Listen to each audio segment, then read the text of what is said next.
नमस्कार, कुंडली टीवी के मंथली राशिफल में आपका स्वागत है। ये एक ह्यूमन नेचर है कि हर बार हम अपने बारे में कुछ अच्छा ही सुनना पसंद करते हैं, लेकिन इस मंथली राशिफल में हम आपको मीठी मीठी बातें ना बताकर ये ग्रह गोचर आपके लिए क्या लेकर आया है, आपके लिए कुछ अच्छा लेकर आया है या फिर कुछ सावधानियां, इसके बारे में हमें बताएंगे नरेश कुमार जी। स्वागत है सर आपका।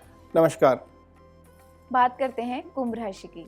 देखिए नेहा, बिल्कुल सही बताया है आपने कि मीठा मीठा नहीं बताएंगे। जब मंगल शनि लगन में हो तो मीठा हो भी नहीं सकता सारा कुछ, वो ध्यान में रखना पड़ेगा। लेकिन काफ़ी चीज़ें अच्छी भी हैं चार्ट में, देखने में लग रही हैं, तो सारी बातें बताएंगे। सबसे पहले तो बताएंगे कि गोचर क्या है। बुध चौथे भाव में पड़े हुए हैं और चौथे भाव में 10 मई को वक्री हो जाएंगे। 14 मई को सूर्य यहाँ पर ग्रहण के प्रभाव में है, वो चौथे भाव में आ जाएंगे। हालांकि सूर्य का तीसरे से गोचर अच्छा होता है, लेकिन राहु केतु बीच में आ गए हैं तो ये गोचर थोड़ा सा डिस्टर्ब था। सूर्य आगे आ जाएंगे और उसके बाद मंगल और शनि की युति टूटेगी। ये मंगल और शनि की जो युति बनी है, ये इस तरह की बनी है कि मंगल डिग्रिकली काफ़ी आगे हैं। एक युति पहले बनी थी यहाँ पर जो इसने काफ़ी डिस्टर्ब किया था, लेकिन अभी ये जो युति बनी है, शनि अभी भी एंटर किए हैं। 29 अप्रैल को शनि की एंट्री हुई है यहाँ पर। मंगल डिग्रिकली काफ़ी आगे हैं और ये 17 मई को आगे निकल जाएंगे। शुक्र वहाँ पर गुरु के साथ हैं, शुक्र भी आगे निकल जाएंगे 23 मई को। तो ये गोचर रहेगा। इस गोचर के मुताबिक ही इस राशि के जातकों को सारा फल जो है वो मिलेगा। इस राशि के लिए नेहा एक बात और है कि शनि जो है यहाँ पर दूसरी ढैया शुरू हुई है शनि की, और 7.5 के प्रभाव से ये जो लोग गुजर रहे थे, अब चंद्रमा जो शनि इनके चंद्रमा के 12वें भाव से गुजरा था और वहाँ पर आगे चंद्रमा के ऊपर से शनि का ट्रांजिट है, तो ढैया का उपाय इनको निश्चित तौर पर ज़रूर करना चाहिए जी। तो सर अगर बात करें जॉब और बिजनेस की, तो इस लिहाज से कुंभ राशि का समय कैसा है? देखिए नेहा, यहाँ पर आय और धन स्थान दोनों के स्वामी बनते हैं गुरु अपने भाव में बैठ गए हैं जाकर, और ये एक अच्छी स्थिति है। ये धन योग की फॉर्मेशन हो गई है एक तरीके से। शुक्र वहाँ पर उच्च राशि के हैं, गुरु अपनी राशि के हैं, तो ये स्थिति काफ़ी अच्छी हो गई है। और लगन का स्वामी शनि जो है वो लगन में ही है। लगन मजबूत होना अच्छा होता है, लेकिन मंगल के साथ है, चूँकि मंगल आगे निकलेंगे तो ये लगन और मजबूत हो जाएगा, बहुत अच्छी स्थिति हो जाएगी। जहाँ तक कर्म की बात है, कर्म स्थान का स्वामी भी जाकर लगन के साथ बैठ गया। इसका मतलब यह है कि एग्जीक्यूशन बहुत अच्छी हो जाएगी। इनका काम में अब मन लगना शुरू हो जाएगा। जो काम में मन नहीं लग रहा था, ऑफिस में आप स्पेस नहीं दे पा रहे थे अपने काम को, अटेंशन नहीं दे पा रहे थे, वो अटेंशन अब देना शुरू कर देंगे, क्योंकि कर्म स्थान और लगन का मालिक एक होकर लगन में बैठ गया। तो यानी कि मन जो है वो कर्म में चला गया, कर्म मन में चला गया। दोनों चीज़ें एक तरीके से अच्छी हो गई हैं।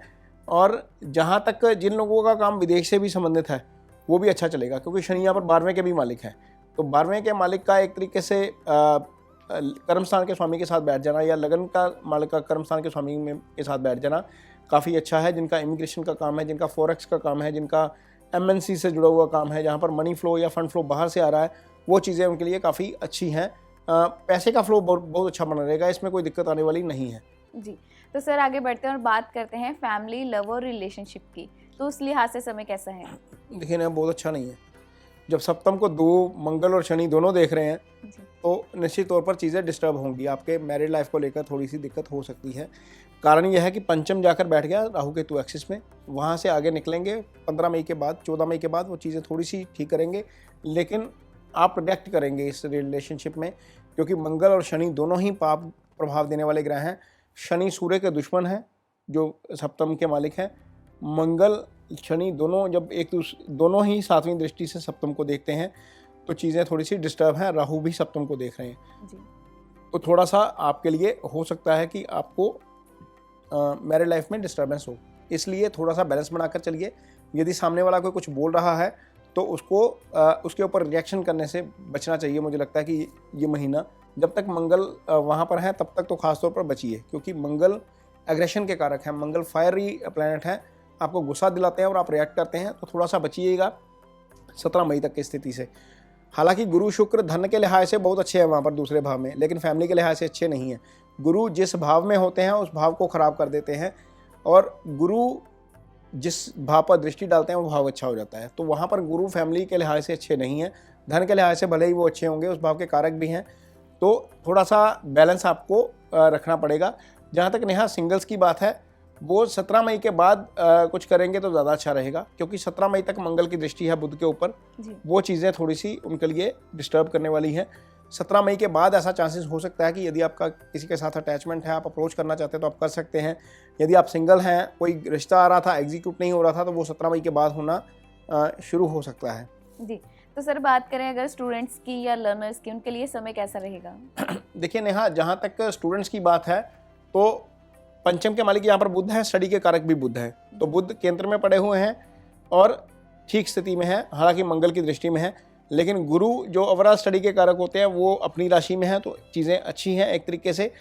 तो स्टडी के लिहाज से चीज़ें ठीक हैं, क्योंकि बुध यहाँ पर रिसर्च की भाव जो है वो उसके भी मालिक हैं, वो फिलहाल वहीं पर हैं। लेकिन 10 मई के बाद ऐसा हो सकता है कि आपका फोकस थोड़ा सा डोलना शुरू हो। उसके लिए आपको मेडिटेशन की हेल्प लेनी चाहिए, अपनी अटेंशन एक स्थान पर रखिए।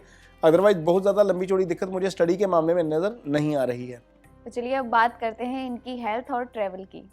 देखिए नेहा, हेल्थ को लेकर चीज़ें थोड़ी सी डिस्टर्ब हैं। कारण ये है, जब मंगल शनि लगन में होते हैं तो आप नॉर्मली, ये फायरी प्लैनेट हैं, आपको गुस्सा आता है, गुस्से से आपका बीपी वगैरह बढ़ता है, या आप अंडर कंट्रोल नहीं रहते, आपको मानसिक परेशानी होती है। उस लिहाज से चीज़ें ठीक नहीं हैं। सूर्य यहाँ पर ओवरऑल हेल्थ के कारक हैं, वो तीसरे भाव में राहु केतु एक्सिस में है, वो भी चीज़ें ठीक नहीं हैं। चंद्रमा यहाँ पर छठे के मालिक हैं और वो भी राहु केतु एक्सिस में है, वहाँ पर भी थोड़ी सी डिस्टर्बेंस नज़र आ रही है। तो आप मई का महीना खास तौर पर, जब तक सूर्य वहाँ से नहीं निकल जाते 14 मई तक नेहा, तब तक आप अपने डाइट के ऊपर ज़रूर कंट्रोल रखिए। चीज़ें उलट पुलट बाहर की मत खाइए, क्योंकि ये एक ऐसा समय चल रहा है जब हीट वेव चल रही है, डिहाइड्रेशन नेहा हो जाती है बहुत ज़्यादा। छठा भाव जो है वो स्टमक से रिलेटेड इशू से भी जुड़ा जाता है, तो छठे भाव से संबंधित परेशानी आपको हो सकती है। नेहा, कई बार क्या करते हैं, बच्चे तरबूज खाते हैं उसके ऊपर पानी पी लेते हैं जी। या खीरा खाते हैं उसके ऊपर पानी पी लेते हैं। ये चीज़ का ध्यान रखिएगा, आप खुद भी और अपने बच्चों का भी, क्योंकि चीज़ें इसी कारण से ही डिस्टर्ब होंगी थोड़ी बहुत। अदरवाइज़ कोई मेजर हेल्थ इशू यहाँ पर नज़र नहीं आ रहा है। जहाँ तक नेहा, जो लोग ट्रैवल करना चाहते हैं तो मुझे लगता है कि थोड़ा सा 23 मई के बाद करेंगे तो ज़्यादा अच्छा रहेगा। 23 मई से पहले मैं इसलिए बोल रहा हूँ क्योंकि इस भाव के मालिक जो हैं वो शुक्र बनते हैं, वो जाकर बैठ गए हैं अपने से छठे भाव में। तो छठे भाव में जब एक भाव का लोड आ जाता है, और छठे भाव जो शुक्र 6 राशि में होते हैं, यदि हम कालपुरुष की कुंडली निकालते हैं तो वो नीच हो जाते हैं। तो ऐसा हो सकता है कि आप ट्रैवल करिए जाएँ और आपका डॉक्यूमेंट कहीं पर अधूरा छोड़ जाएँ, या ऐसा हो सकता है कि वहाँ पर जाकर किसी चक्कर में पड़ जाएं बाहर जाकर। तो थोड़ा सा अवॉइड करिएगा। 23 मई के बाद ही प्लान करिए। यदि आप विदेश जाना चाहते हैं तो विदेश जाने के लिए भी आपका समय 17 मई के बाद अच्छा है। 17 मई के बाद आप विदेश जा सकते हैं घूमने के लिए। जी, तो सर अगर रेमेडीज की बात करें तो कुंभ राशि के जातक क्या रेमेडीज कर सकते हैं? नया, सबसे पहले तो शनि की 7.5 का उपाय किया जाए।